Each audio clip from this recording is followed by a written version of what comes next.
এখন 15 লাখ লাগে, কারণ হচ্ছে কি আপনার এই যে আরেকটা কোম্পানি, এটা হইলো আপনার এস পাস, তারপরে সিঙ্গাপুর যাওয়া এটা সবচেয়ে উত্তম। যে আগে স্কেল করতে গেলে কোনো অনুমতি লাগতো না। ভাই কোন দেশে যাচ্ছেন একটু জানাবেন? সিঙ্গাপুরে যাচ্ছি ভাই। নতুন নাকি পুরাতন? পুরাতন।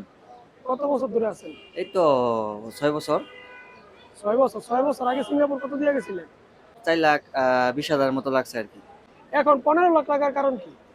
এখন 15 লাখ লাগে, কারণ হচ্ছে কি আপনার এখন স্কেল করতেছে, স্কেল দিয়ে যাচ্ছে দিকে, তা 15 লাখ লাগতেছে আর কি। আপনার সিঙ্গাপুরের এই জায়গায় আপনার এজেন্ট দিয়া কোম্পানি দিয়ে দেয়, আবার এই দেশে আবার এজেন্ট দিয়ে দেয়। মানে এই কারণে আপনার 15 লাখ টাকা লাগে আর কি। বিভিন্ন রকমের টাকা আর কি এজেন্টে আর কি বুক করে আর কি। আপনি স্কিল করছেন? হ্যাঁ, স্কেল করে নিয়েছি, 3 বছর হয়ে গেছে স্কেলে।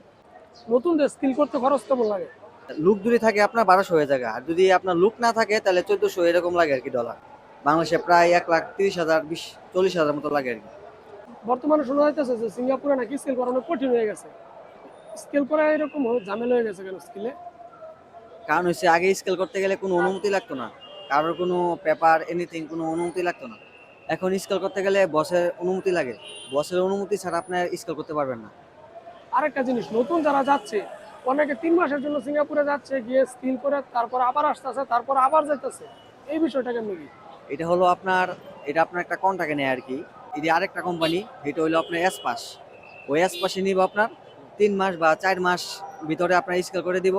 কিছু কোম্পানি, ভালো কোম্পানি এস পাসে যেগুলি আপনার ওই জায়গা থেকে ট্রান্সফার দিয়ে অন্য কোম্পানি যেতে পারে, কিন্তু যাদের পারে না এগুলি, ওরা আবার সেন্ড করে দেশে পাঠায় আর কি।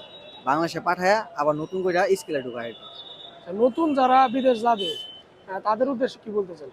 নতুন বলবো একটাই, যে তারা ভালো কাজ শিখে যাক, যে কোনো একটা কাজে দক্ষ নিয়ে তারপরে সিঙ্গাপুর যাওয়া এটা সবচেয়ে উত্তম। কারণ আপনার কাজ ছাড়া কোনো দাম নেই। ঠিক আছে ভাই, ভাইয়ের বাসা কোন জায়গায়? আমার বাসা হইলো আপনার নরসিংদী, শিবপুর থানা, দুর্গাপুর ইউনিয়ন পড়ছে আর কি। আচ্ছা ভাই, আপনার জন্য শুভকামনা রইল। ওকে, থ্যাংক ইউ, ধন্যবাদ, ভালো থাকবেন আপনি।